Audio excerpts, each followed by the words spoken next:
Менің өмірім Назарбаевтың жақында шыққан кітабы қазір өтіп кетті. Бір-екі күннің ішінде санының аз болуына байланысты 3500 ғана басылым болып шығыпты. Сонымен бірге бұған көптеген себептер де бар. Яғни қазақ тілінің қазіргі уақытта кітапты жақсы оқуына байланысты.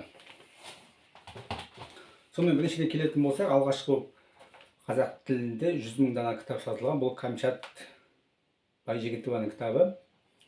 Алғашқы психологиялық кітап деуге болады. Қазақстанда шыққан ойыңды өзгертіп, өміріңді өзгерт деген кітап. Алғашқы бұл енді магазин арқылы емес, жан жаққа ауылдарға өзін тарату арқылы сатылған.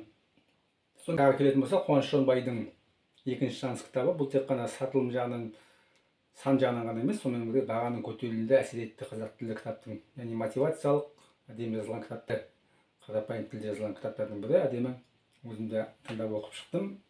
Кемел адам бар. Кемел адамның өзі де 6 рет басылып шыққан.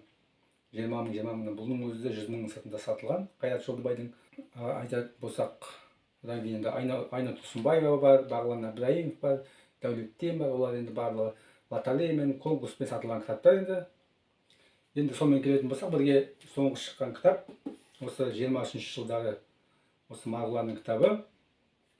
Жақсы өткен меломан бойынша топта тұрған кітаптар. Сонымен бірге миссия выполнима деген кітабы бар негізі. Осы жазылып шыққан осыдан кейінгі. Ол да топта негізі. Бағасы да жаман емес, 9500 теңге екен, жерде алып 9500 теңге. Осындай 700 кітап бар екен. Қазақша, қазақ авторларын жазған кітаптардың 700 кітап бар екен бізде Қазақстанда шығарылған сатылымда. Әзірше осы. Давайте каналға тіркеліңіздер. Қызықтың бір алда кеттік. Рахмет.